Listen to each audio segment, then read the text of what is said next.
So my name is Julia, and I will be presenting our journey with online solutions. Interesting fact that till Monday last week, I was working for ABI, and I was leading this program overall globally.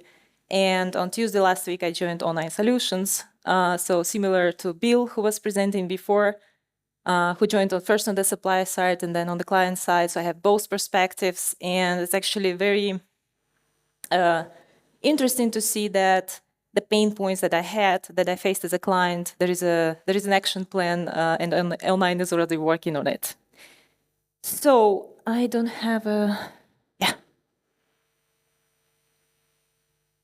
So you probably heard about ABI. So we are largest brewer in the world, and we have revenue of I keep on saying we. So ABI has a revenue of $50 billion, and our supply chain variable costs are $22 billion. So it's a huge opportunity and responsibility for supply chain planning to find opportunities to optimize those costs. And for sure, planners play a big role in that part. So you probably recognize our portfolio. This is some of our global brands. Overall, we have over 500 amazing beers, and our history dates back to 600 years ago. So we have a pretty large ecosystem. So we have over 2 billion consumers. We have over 200 breweries, 5,000 wholesalers, over 100,000 suppliers. So we are operating in a large ecosystem. So our journey started back in 2019, and from the context point of view, so we were growing our portfolio. Our portfolio was becoming very complex. So we're going not the beer, we're going beyond beer, non-alcoholic beverages, hard liquor, and things like that. Also, our networks are becoming way more complex. We have new customers, new channels, and we need to start operate and optimize all this increasing complexity of networks. And also, COVID brought us the need to collaborate more with our suppliers. And we also saw that there are more advanced supply chain planning techniques available that we were not utilizing at this stage. So we were hoping to bring them inside our organization and upskill our people. So we took the whole year of 2019. We started with a short list of 12 suppliers. We did an exercise similar to Helion when we did market archetypes that Bart mentioned. And in the short list, we had 4 suppliers. We did 4 POCs with 4 different markets, 4 different suppliers. There was a structured methodology. We worked together with Accenture, and in the end, we chose 09. So in terms of our key figures, as you can see, we are already live in 7 markets. So we started our journey in Canada. This is a relatively small BU. And then you see today we are live with demand planning and supply network planning in Europe, China, Brazil, Mexico, Colombia, and USA. We have 7 modules in scope. So we are in ABI, we have this module approach. So we are live with demand planning, both statistical and commercial enrichment. We are live with Kona, which is our monthly cost optimal network allocation planning, weekly heuristics solve SCS, and daily deployment, as well as MEIO, multi-echelon inventory optimization, material requirements planning, tactical, and China also did a call-off in 09. And we are live with returnables, so we sell beer in returnable bottles, we return them from the market, and we are planning returnables inside 09 as well. So in addition to this 7 markets live, 7 module lives, we also had in parallel demand planning statistics agenda. So on top, we are live in 11 markets like Argentina, Peru, South Africa, doing just statistical forecast inside 09. And in terms of the organization, so the entire program is around 200 people. So I was leading the program overall. So you see we had 3 people on the global side, dedicated 100% to the program, but we also worked collaboratively with the global COEs. Some of them are in the room, so if you have tough questions, I will redirect them to the team. I was partnering with them, and they were helping me to help with all the design dilemmas, and overall got a lot of support. So they were partially dedicated to the program. You see that our program is largely driven by the regions. So our other regional teams are quite big. So we have around 70 people, business plus IT in the region, and we have a large team of 120 people, 110 in the regions, and 10 people globally. Originally, we didn't have a global online team on the program. Then we recognized it's a huge gap. We need to make sure that we are learning on the way. So we created this global online team as well.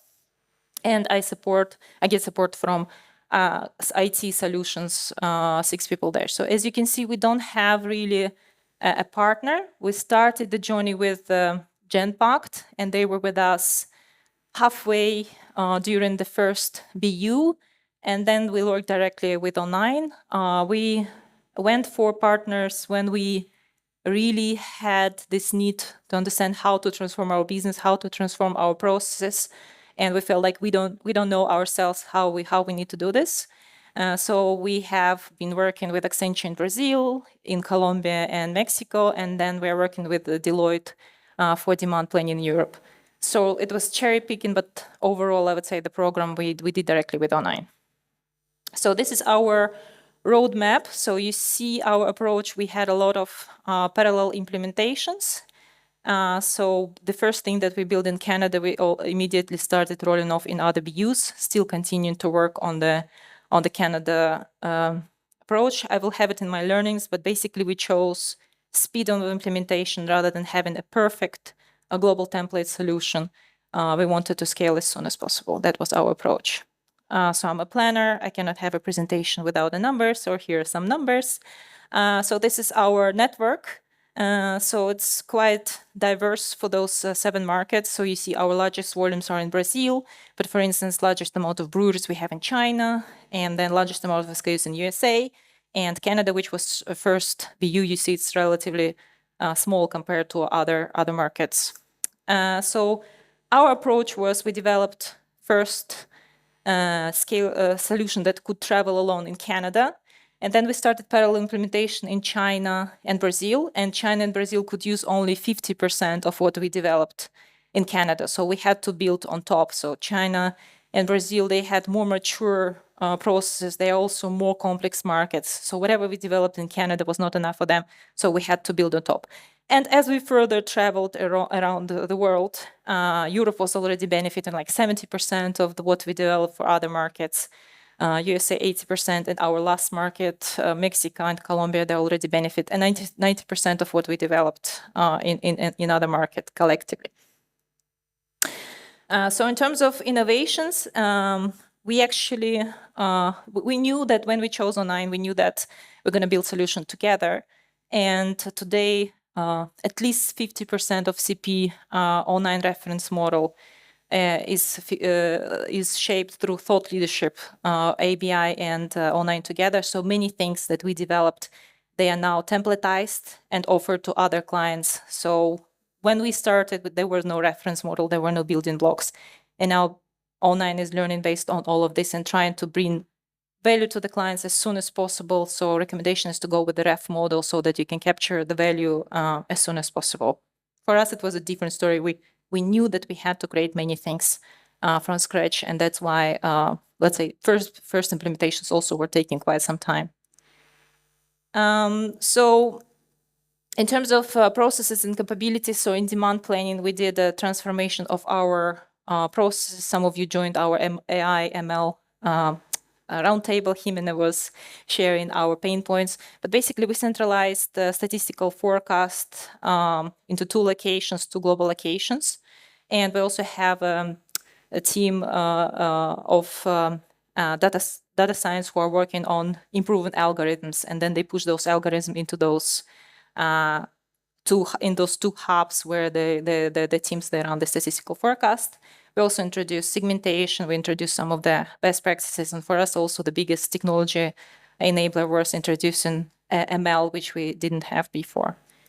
In supply planning, the big transformation for us was a switch from optimizer to heuristic solve. So we used to have only optimizer. And of course, we are living in the world where we need to run several scenarios, and optimizers are not good for this. That's why for us the biggest change was to introduce heuristic solve together with the optimizer, and then how do we connect the two, how the solve optimization solve, how it needs to guide the heuristics. That was one of the biggest challenges in supply planning. In inventory, for us, the biggest opportunity to do the trade-off between materials inventories and finished goods inventories, and online also enable us with the capabilities that we didn't have before, like some scenario and sensitivity analysis. And in returnable, so the biggest challenge for us was actually to move away from Excel, bring planners to the system, start using ML for predicting how much empty bottles we will receive from the market, and that was the biggest challenge. So here's some overview of what are the capabilities and process changes we brought together with this program. So since we're already live in 60% of our markets, we started talking more and more about adoption. And probably last year and even now, there is more focus of the overall global program team on the adoption and how we drive the value from the program. So we talked to Gartner and came up with this adoption vision. So the first pillar in the adoption is the system used by the planners. And here, online offers great opportunity to track which planners access the system, which pages we've used, and we build like Power BI comparing how the system is used in different markets. And we can see which pages have used, which pages are not used. So we can see that, okay, we built some capabilities, but they're not used. So we need to go back to the planners, re-educate them. So this provides us a great visibility how the system is actually used, and we can also do the benchmark how a system is used across different markets and learn lots of insights from there.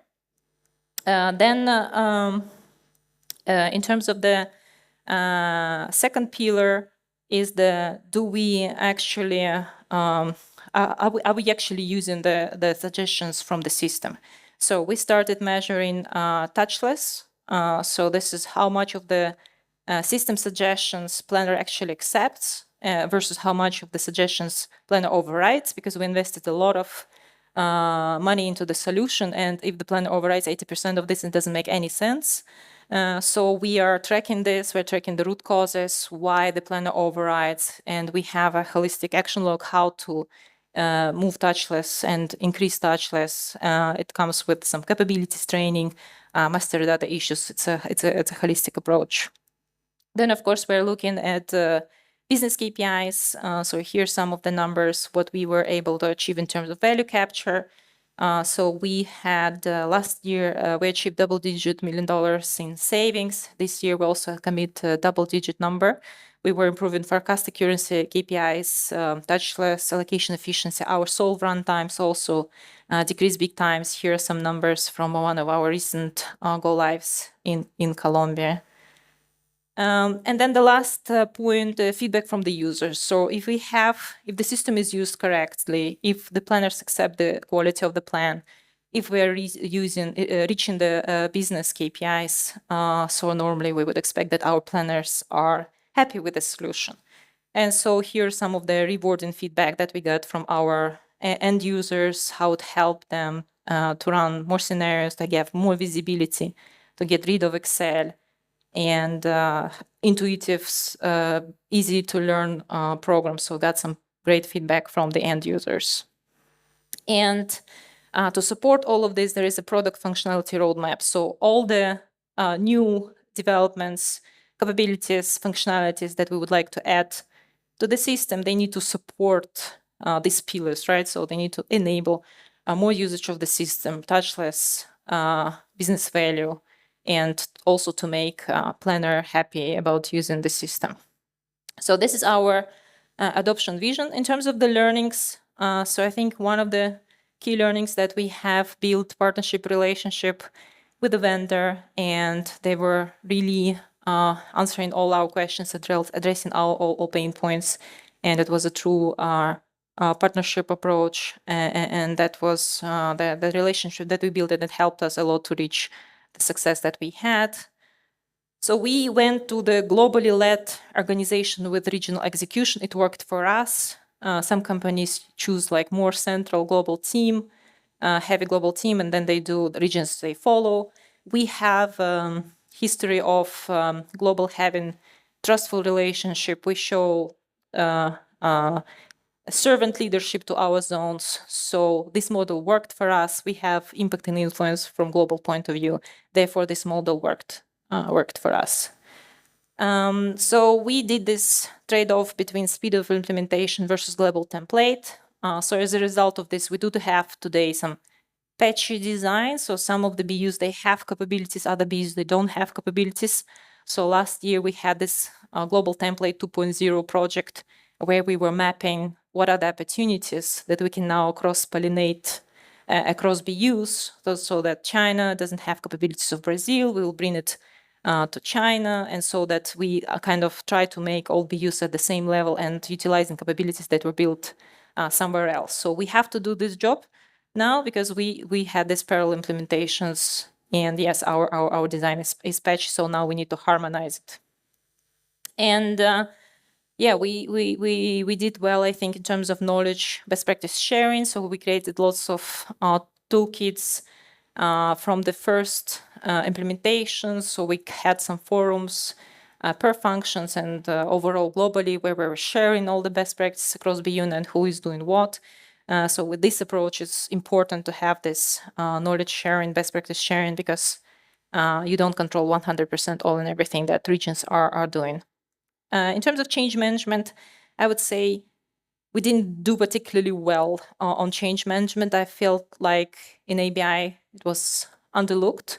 However, there is a good example of the change management that I brought here from one of our BUs. Mexico and Colombia, they did really well. So they had 5 pillars. And this is a role model for us, best practice for us, and happy to share here as well.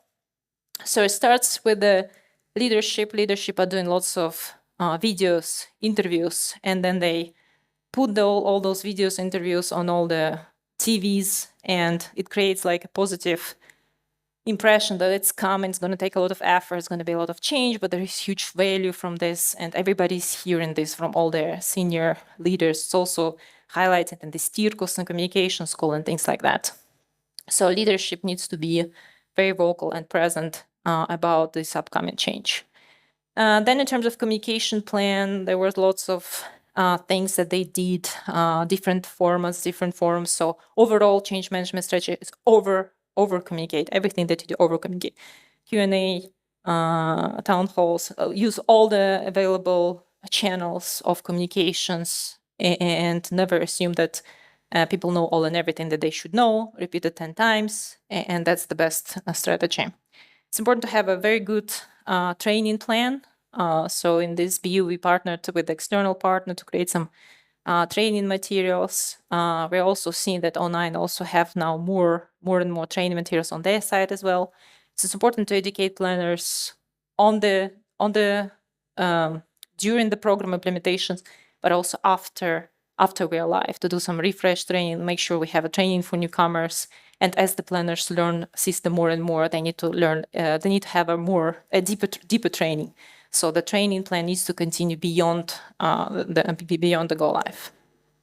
In terms of engagement, they organize some really physical activities that the team got together. They need to draw some pictures. They need to commit to online and things like that. So it's fun activities, physical activities. Planners feel engaged, feel part of this journey, and it creates a lot of positive spirit. They even had like special WhatsApp images of online and things like that. So lots of things were done in terms of engagement. And the last thing that I like a lot is surveys. So change management team was going to the planners without the project team, and they were getting their feedback and what are their pain points. They were creating an action plan based on those surveys, and this happened every month. They were going back, saying, okay, this is the actions that project team took based on feedback, and then collective again the feedback. So that was a constant loop. So this is the good way of doing change management, and that's how Mexico and Colombia did it. And that was a huge enabler for our successful journey.